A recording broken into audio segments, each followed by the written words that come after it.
Bob, for you, what do you think Mackenzie Hughes takes away from his performance at the RBC Canadian Open? You know, I think he's got to understand that he's playing some good golf. It's hard to win any time on the PGA Tour. It's especially hard to win one particular tournament that you've singled out. And with a crowd like this and the week that these guys have, you know, to be in contention is a huge achievement for Mackenzie Hughes. But he wanted this, and he was gutted afterwards. I saw him before we did that interview. He walked by us on the way to scoring, and his head was down, and he was shaking it. And, you know, you couldn't really see it, but I'm pretty sure he was sort of on the verge of tears. And this was something that he really wanted, and maybe he wanted it just a little bit too much. Mark, how about Corey Conners? Significantly better putting at the RBC Canadian Open. He was 7th in the field in strokes gained putting. How would you summarize his week at Hamilton? I think it's a positive week because, hey, we've got our first top 10, to your point, Adam, this season. I mean, I find that so hard to believe because he's been, a cut-making machine and is positioned in that second spot to go to Paris with Nick Taylor with only a few weeks to go. So these are big finishes. Adam, Mac, even Taylor now are right on his heels. And considering we're going to have 7 Canadians at the U.S. Open in a couple of weeks, I mean, Corey Conners could sure use some breathing room if he wants to be that second man alongside Nick Taylor in Paris for Team Canada at the Olympics. So I think it was a big week for Corey to get that top 10.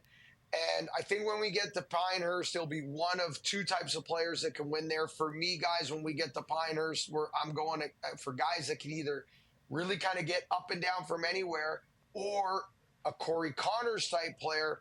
Hit it with your irons, hole high all day at Pinehurst. Those green complexes are tiny targets. They look big, but the effective area is small with a Donald Ross turtleback. So I think Corey Conners maybe just starting to come into form at the right time here, Adam. And it's kind of like the Scotty Scheffler conversation, guys. Just putt decent. Just be better than average. You don't have to be number one. When the putter cooperates, he can win.